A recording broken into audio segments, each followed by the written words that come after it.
What is up, everyone? Welcome back to the Buckeye Remix, a production of the Jeff Need Sports Podcast and an official member of the Off the Ball Network. This is Week 8, Indiana.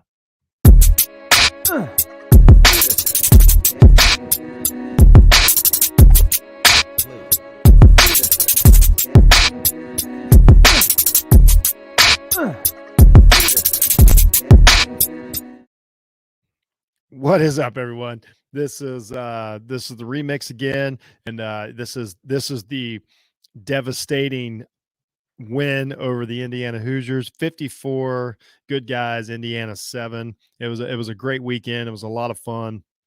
And I'm gonna dig into a little bit more of why I enjoyed this game so much, even over the stats and everything else. So, the overview is this is the most, convincing victory of the Buckeyes of the season. It was just crazy. Total yards was 539 to 128. There's no stat that was even close in this game. These two teams were just a mismatch from the get go. Um, Pretty much everything the Buckeyes did went right.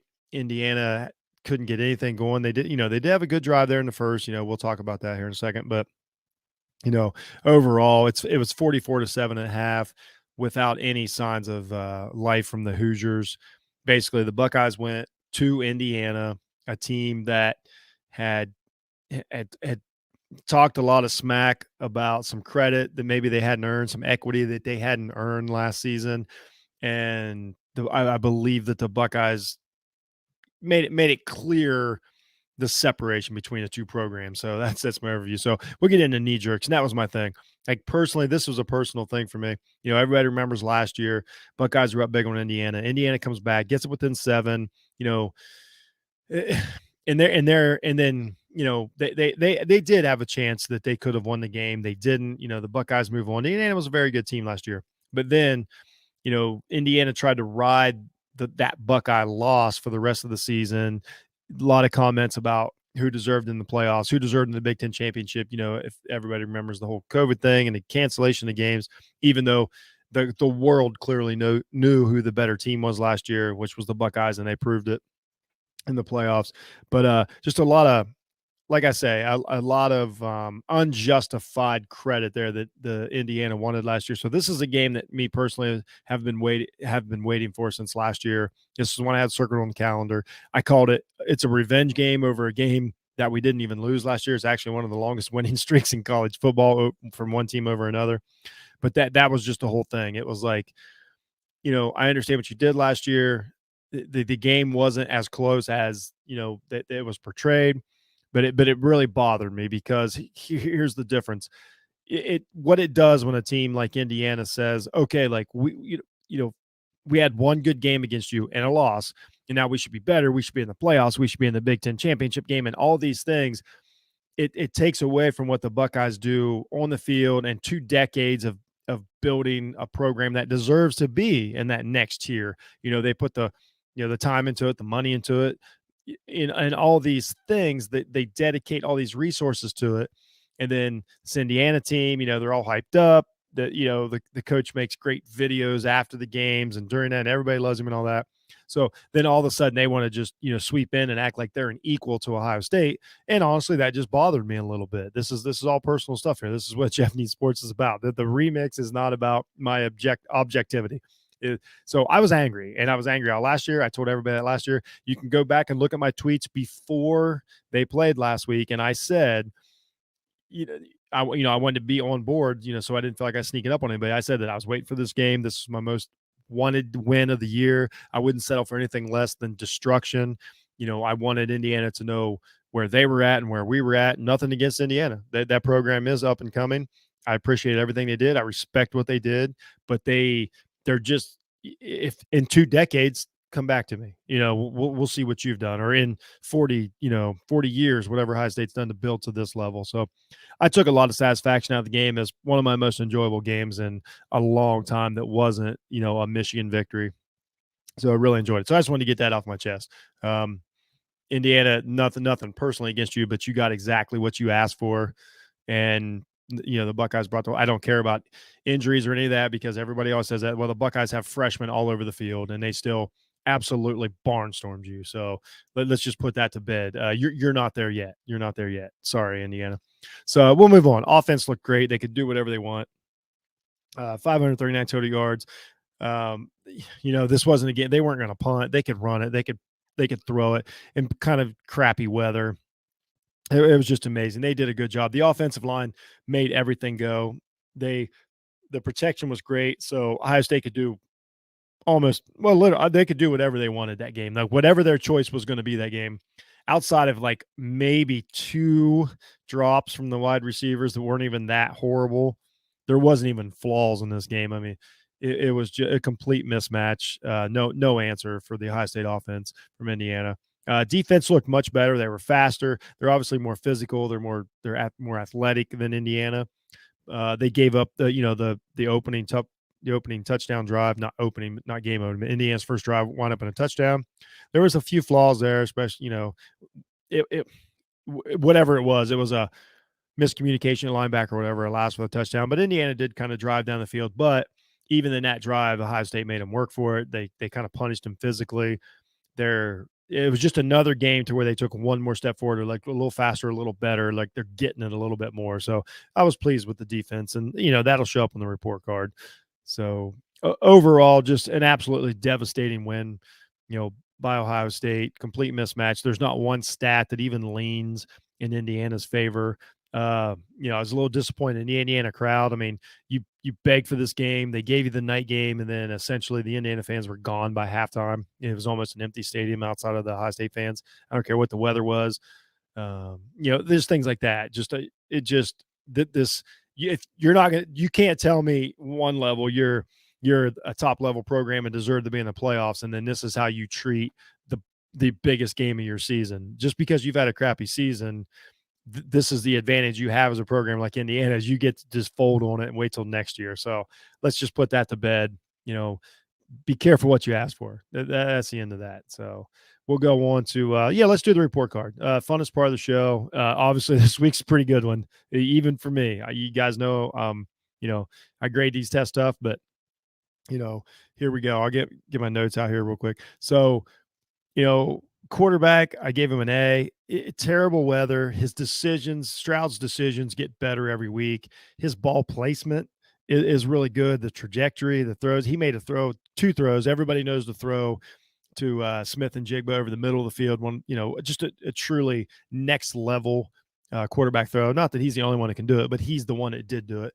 And then the one for me was the touchdown toss to Olave in the back of the end zone. It was kind of through the defender. I don't even know how to explain. I mean, yes, Olave makes you good, but you take, like a good chef takes advantage of ingredients. And Stroud threw a perfect ball where only Olave can make a play on it. Again, it was like the Wilson, touchdown last week. Just no chance. Just a couple of great throws, but for the weather conditions, he looked comfortable. I mean, he's spinning the ball in his hand in the pocket. He's so comfortable with his offensive line. Just played a really, really great game. Essentially, he wasn't an A+ because I want to leave room for against a better team. If I give him an A+ versus Indiana, well, of course, they're not going to get a lot of pressure. They don't, not a great secondary, and so for the word. But great job by CJ Stroud. He's answered all the questions. A. Wide receivers, another A+. This group is they're as good as we thought they would be. And once again, when it's the receiving part of it, I include Rucker, the tight end, in it, who had a great game. 2 weeks ago, or 2 or 3 weeks ago, I was on Jay Stevens' Locked On Buckeyes podcast, and we started talking about this Ohio State offense. And I give him full credit for bringing up the opportunity to run a successful 11 personnel, which, I always hate to say this, but if, just disclosure, it's one running back, one tight ends, all that is. But it's fun to say 11 personnel and what they could do with Rucker in this mismatch. So 2 touchdowns in a row to end the first half and to start the second half. They get Rucker and they get him in the slot, complete mismatch on the defensive back. But when you got Henderson back there, it's a threat. Really ran at to perfection. So, Jay's the one that brought it up, like what this team could do with 11 personnel. And you're going to need that going forward against better teams. Like that, Rucker in the passing game is going to become huge down the road. Maybe even G. Scott. We'll see how things go. But the tight end in the passing game is going to be huge. Wide receivers just did a great job. They catch everything. They run every route. They work together. They're just they've almost played better than we thought they would, and we've got great wide receivers that barely get a chance to be in the game, which is awesome. So great job by them. Offensive line and running back, another A. This one they had to work a little more because of the conditions and stuff, but Williams and Henderson together did what they wanted, took advantage of the holes, you know, just average, the per attempts, the touchdowns, everything, just really excellent by them. They're doing really good at pass blocking too, because they do, we just talked 2 seconds ago about 11 personnel. They get left back there a lot. They got to make the right decision. They're doing a really good job. They're not making big mistakes and letting people, get to Stroud. And then in the screen game, they're devastating. Just all around really good backs. It's just an A for the running backs again. They're a solid group. Offensive line, an A. My gosh, they put a show around Stroud and said nobody's coming in. And then this was the first time in a few weeks to where the run blocking was great. The holes they were open were, gaps. You could have drove a truck through them. Stroud is so comfortable. Like I say, he's back there spinning the ball in the rain and throwing, darts. So full credit to the offensive line. They are playing as a great unit for the size of that unit, as athletic as they're playing. Very impressed. They get an A. Defensive line, finally, they jumped up here. Like, I've been hard on them for a few weeks. They get an A. I mean, tackles for loss, sacks, constant penetration. I mean, they not intentionally, but they knocked a starting quarterback out of the game by clean plays and things like that. Just they completely owned the line of scrimmage and torched Indiana's offensive line this week. So defensive line finally got an A. Played the best game that we've seen them play this year, I believe. Even better than the Minnesota game. It just, there was nowhere to go, which is great. Looking forward into Penn State, because you're going to need that with a much better team. Linebackers got another B+ this week. They're once again faster. Chambers, he gets better every week. I love the Steel Chambers story of him turning himself into a really, really good. He's probably a starting linebacker on one of the best teams in the country. That's amazing for a guy that was a running back, 3 months ago. Good job by them. The biggest knock here was the confusion, whether it was just on Simon, whatever it was on the touchdown was a mistake by the linebackers, and that will kill you. I mean, you may not be able to give up that touchdown against a really, really good team coming up, even this week, against Penn State. So I knocked him a little, but still B+, faster, better, great, good tackling. Good job by them. Defensive backs, I gave them a B. Here's the thing about this. It's because they just didn't have much to do. I mean, Indiana they attempted less than 20 throws, I believe. It just, the defensive backs, Indiana was 8 for 17 in passing. So 17 attempts, like, what are the defensive backs supposed to do? Essentially, with the defensive line doing what they did, the defensive backs just sat back there and whatever. I don't know. They might have been playing with Matchbox cars. I have no idea, but they get a B, but it's not a negative. It's just because they didn't have a lot to do. Good for them. They got to relax for a week. Head coach, I give an A+, and here's why.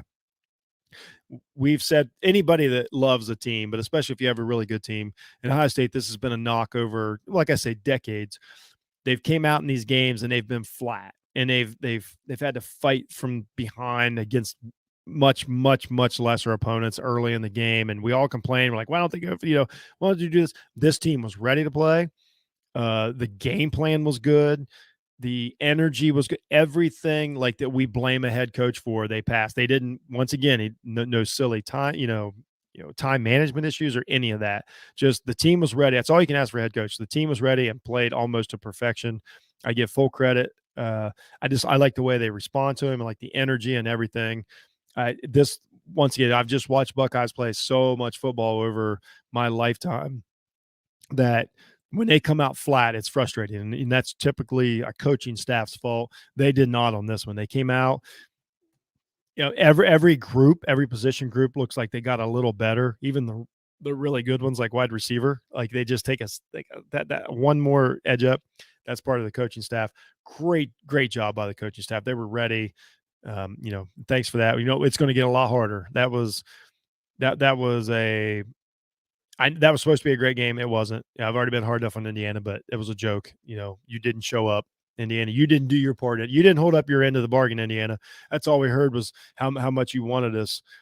for all those months, and apparently you did not. So maybe next year, you'll be ready and we can have this conversation again. But as of now, you did not live up to your end of the deal. The Buckeyes did. I got Penn State coming this week. That is a ginormous rivalry game. It is one of those I do not care that Penn State lost to Illinois last week. I judge teams based on how good can you play and how bad can you play. And if you put the right combination together, anybody in the country can get beat. I mean, look at Alabama, look at all the, a lot of the upsets that we've had this year. If Ohio State plays as bad as they did against Tulsa and Penn State plays as good as they did against Auburn, it's a game. So this whole thing about Penn State doesn't have a chance just because they lost to Illinois. I understand the flaws you see, but every game's different. Most of us haven't really watched many Penn State games. I know the record's good. I think we're 8-1 against them in 9 years. I don't want to quote on that, but that's something like that. I know it's lopsided, but the games aren't. So we all know that you can be got. The weather's not going to be great, which worries me. So I'm not as I'm sure that we're better than Penn State, but I don't think I do not think it's going to look like we did. I think Stroud's going to, Penn State defensive front always, they get pressure. They're good. They're great technique. They'll get to the quarterback. Stroud's going to be tested. He's going to be hit. He's going to have to, he's going to have to get up off the turf and throw a third down pass and things like that. I don't doubt that he can do it, but I'm just saying he is going to have to win this game. It's going to be much different. But as far as Indiana, great game, guys. It was fun. It was a night game. It was just enjoyable, relaxing football game, which we don't have a lot of those left the rest of the season. So great job by the Buckeyes. Great job by the fans. Go to Jeff Needs Sports Podcast. Like, share, review, follow you, wherever you listen to your podcast. Check me out on YouTube and check out all the guys at offtheballnetwork.com that make this happen. So